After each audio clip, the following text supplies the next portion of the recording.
Here we are, 6:30 in the morning. Got Mike on that lull right there, loading this trailer up. That's Jason's.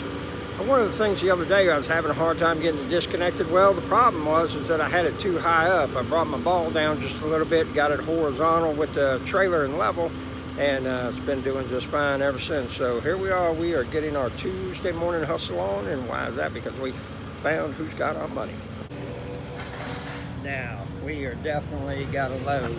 All them shingles, that ice and water right there, that's a lot of weight. But we can handle it because we know who's got our money. We are loaded up and moving.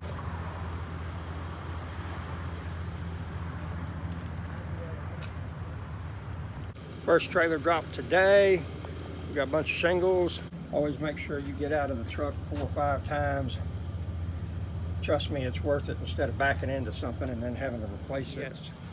I did back into a garage door.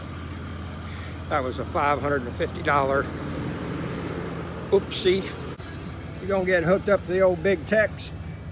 We gotta take it, go to Lowe's, pick up shingles, drop it on location, because they got my money in their pocket, and it needs to go to that pocket. See that again? Right here, right here. Yep. That's the pocket it needs to go in. We're hooked and rolling. It's 8 o'clock. Got to go by Lowe's, pick up the shingles, then drop it off on location. We are about 20 minutes behind at the moment as far as being on schedule. That was by far the fastest that I've ever been loaded at a retail store. Now the roofing supply houses are good. Turn right. Quick. However, usually in 900 feet, turn right. Well, we turned into a parking lot and it was a dead end. Thankfully, I'm good at backing up. Otherwise, bad situation. So here we go. And when I turned, I was like, you know what? This is not a good thing. And I was thinking more in the sense that, you know, going around cars and having to make some sharp turns and stuff like that. And I try to avoid those parking lots as best as possible, but sometimes it's just, you know, there to do it. But it is what it is, and we are rolling and about to drop this trailer, and Carla and Danny got things taken care of over at the job site, so we're making headway. This is us right here.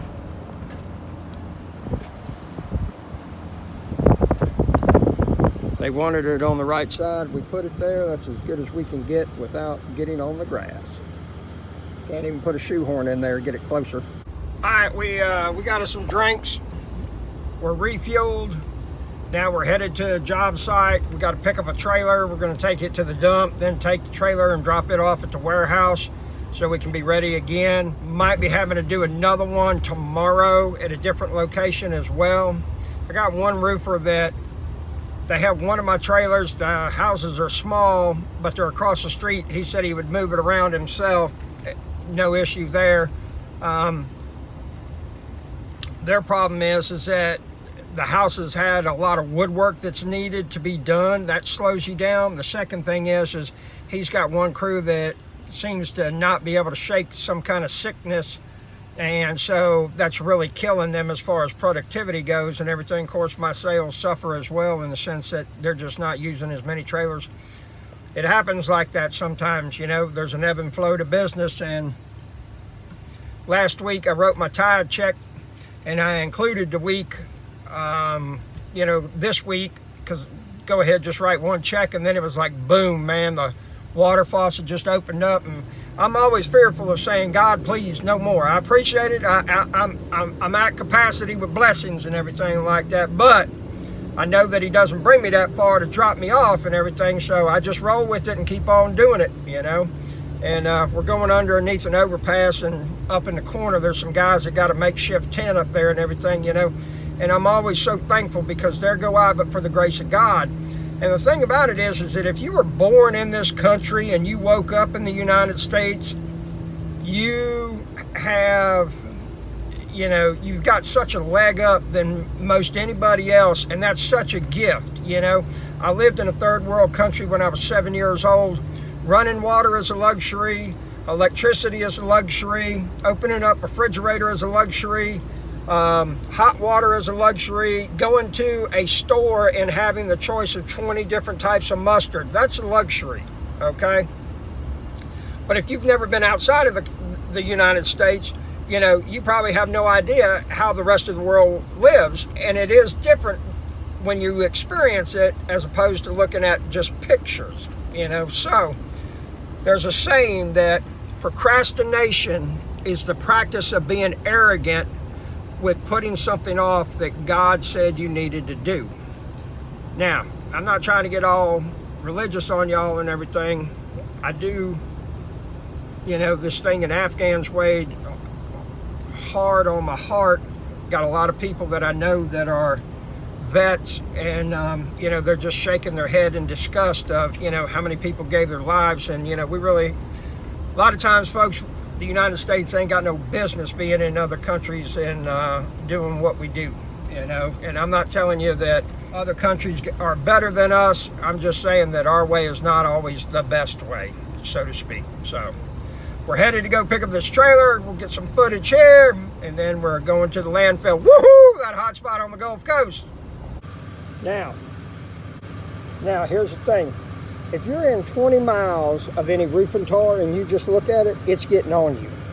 There's no other way to describe it. It's going to be there. And we are hooked up, and we're going to be rolling. All right, here we are at the job site. We got to pick up some of the trash. We're going to take it to the landfill as well. Might as well make one trip from both places. Hey there, here we are, home away from home. About to go through the scale house. And we're here at the Perdido landfill, this hot spot on the Gulf Coast. That's right, there's always something exciting going on here. That's one thing they'll let us do is like tile, brick, block, concrete. They'll let us bring it here and we can dump it for free, which is really nice when you're hauling it for a customer. That road right up there to the right, that's where we go. That's Mount Vesuvius. That's going to the penthouse. That's probably the highest elevated point in town. Well, maybe one of the hotels on the beach is higher than sea level. I don't know though, because we're a ways away from the water, but here we are. And I tell you what, during the winter time, there's some big old deer around here. It got loud. Grow up, I want a roll-off truck. That's what I want. I want to grow up and get a roll-off truck. Here's the old landfill. We might get out of here pretty quick. Ain't a whole lot of people up here. You gotta be careful while you're filming because you don't want to go down that hill right there and everything. And that would be some YouTube gold, old Robbo rolling down the hill for sure. All right, we got a debit card ready. We're about to hit the gate, getting out of here. And make sure that you always have your payment ready when you're at the landfill, because you don't need to be that guy that holds up the line. Lady told me today that she had somebody that had an NSF, and so then she has to fill out a bunch of paperwork and everything like that. And I'm like, how rude is that? Ain't even got the money to get through the scale house and everything, so that's just crazy. See that sign right there? Know it, live it.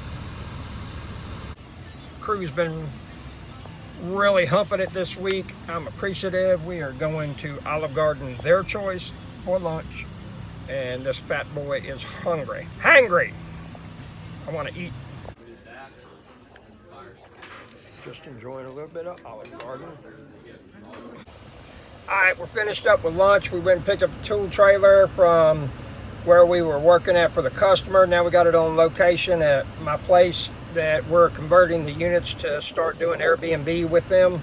And actually, we're going to do Airbnb. However, the property just hasn't had a whole lot of maintenance done to it for the last 20 years. And so it's been talking to me and said, hey, I want a facelift. And so we're going to do a major revamping on all of the units. We got one that's real close to being done. That's going to be my first Airbnb. And I've got a goal on how much I want this unit to be turning out each month. And so I think that it can be done. Regardless, if we never try, I'll never find out. So we're gonna make the shot. All right, got a text message. Hey man, you still delivering dirt? Yep. I need a load. When can you get it to me? Within a couple hours. Great, I'll take it. Same price, $250. Yep. All right, done. Boom. See?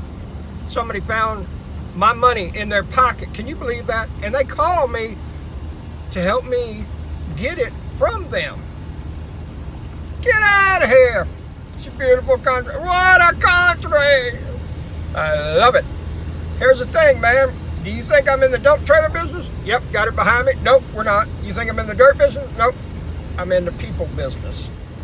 I just happen to use dump trailers as one method of getting their money from out of their pocket, mason jar, pouches, purses, bookcases, wherever they keep their money. A dump trailer just helps me get it easier into my pocket. No matter what you're doing, what you're selling, what service you're providing, dump trailers doesn't matter. You're in the people business. Don't ever forget that. We're headed to the dirt pit now to get loaded up. And I know it's hard to believe, but I actually might get home before 6. Well, I don't know. I might have a trailer I got to go pick up from a roofing customer. We'll have to see. There we are. We're getting loaded up.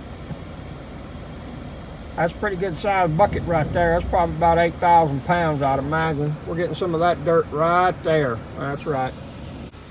That right there is Matt. He's a pretty good operator.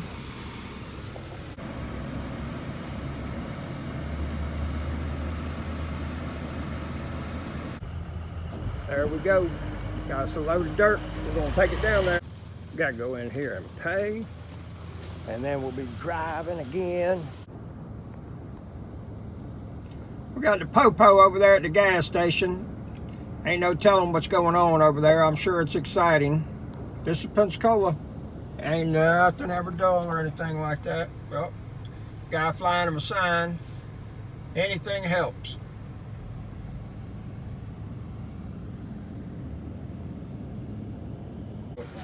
And there you have it. We got a little bit of dirt right there. We're going to get on, scoot on, and we actually might make it home by 7 p.m. today. All right, here we are. We're at Home Depot. We have to get a dryer plug, a stove plug, some wire, and we're going to be running 2 circuits tomorrow for the cottage, and then some spotlights on the outside as well. All right, I hope you're right with the Lord. I'm telling you, something's going to happen. I'm home before 7 p.m. Unbelievable. It's like working part-time. I was on the job at 6 a.m. It's only a 13-hour day. That's what it takes to build a business, and that's where people are like, well, no, I don't want to be an entrepreneur anymore or anything like that. So, you know, I'm done. Okay, yeah, I'm out, I'm done. So it is what it is and everything like that. It's been a good day. It's been a productive day. Found out who's got my money. It came from here and it came from there and everything like that. And we got a call today. Hey, man, I need a load of dirt. Can you get me one? I said, yep. And so we made a little bit of cheese going and doing that and everything. That one came right, whoo, right out of left field, like, whoo, like that, you know.